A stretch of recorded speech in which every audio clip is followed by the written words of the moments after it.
It's finally here. Life is Strange 2 is finally upon us. I luckily pre-ordered the game and completed the first episode on release night, so I would have this opportunity to make this video, reviewing the game and briefly adding some of my opinions on it. Of course, before I jump straight into things, please be aware that there will be major spoilers regarding Life is Strange 2, as I will be talking openly about the plot, events, and characters in the game. You have been warned. Without any further hesitation, let's jump straight into the video.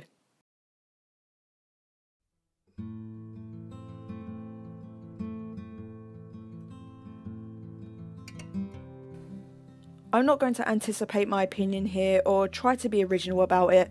I'm just going to say it how it is and how I think.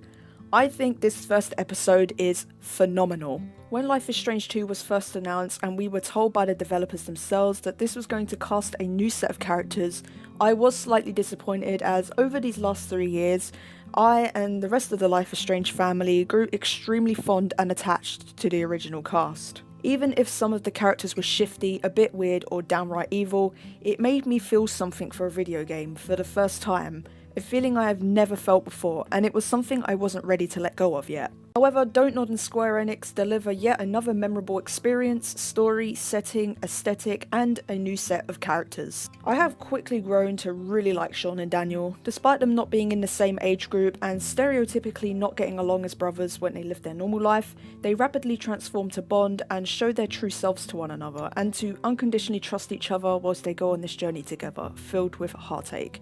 It is a very accurate depiction of brotherhood. I have to applaud the transition between the events of the previous game, which was so beloved, to something completely different, which was a risky move, but it was executed very well. Additionally, I quickly came to care about the characters and wanting what is best for them. For an example, when Sean had a crush on Jen and he was going to this party, I hoped it'd be everything he was hoping it to be. When Daniel accidentally got fake blood on Brett and he was being nasty to him, I felt protective over Daniel because he's only just a kid. And when Sean and Daniel were held at gunpoint by the cop, I felt empathetic towards them because it was just unfortunate timing. When their father Esteban is shot and killed by the cop in front of them, I felt the heartache from Sean having to quickly accept what just happened and then flee the scene with Daniel, then having to hide the truth from Daniel for most of the episode and hide his own grief. And it was nice to genuinely feel towards these characters, like the way I did in Season 1 and Before the Storm.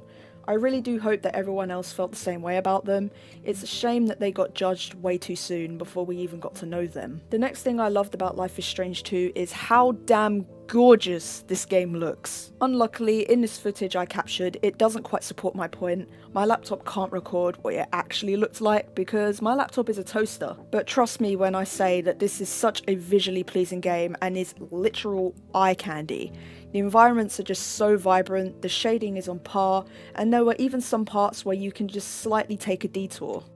It's mostly for collectibles and drawings, but it's still a cool feature rather than just being trapped in a confined space.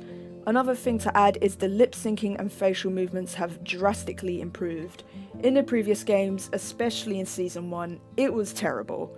In Before the Storm it was slightly improved, but in Life is Strange 2 it's amazing.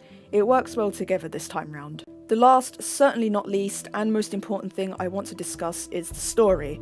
As great as this story seems, I still preferred Season 1, Episode 1. Of course, I am excited for Episode 2 of Season 2 because I am curious to see what happens, as we've been told that all 5 episodes of Life is Strange 2 are set within a year, whereas for Before the Storm it was only 3 days and Season 1 just a week.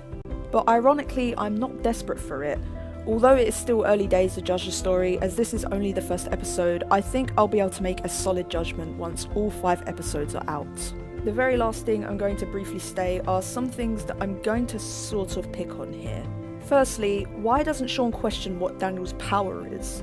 I'm pretty sure if my sibling was to scream and use telekinesis, I would at least ask, even if it was subtle, because it is unnatural. Sean just kind of ignores it. That's the only story element that I didn't feel made a whole lot of sense. I did have a couple frame rate issues in the forest scenes, and the game did crash on me just one time, but apart from that, I had no problems, and this was on Xbox One, so that's probably why. I think this is going to mark the end of the video. Sorry that it was really brief. I did say it would be. I just don't really have a whole lot to say right now because I haven't fully explored the game. Like, I've completed it and I've beat the first episode, but I do need to go back and do some analysing. I think analysing and doing theories is more my thing than doing reviews, but I will still do these first impression videos. But these are just my brief opinions on the first episode of Season 2 so far. Feel more than welcome to comment down below your opinion on Episode 1 Season 2, because it is always intriguing to read what you guys think. With that being said, thanks for watching the video, and I'll catch you in my next one. Goodbye and take care.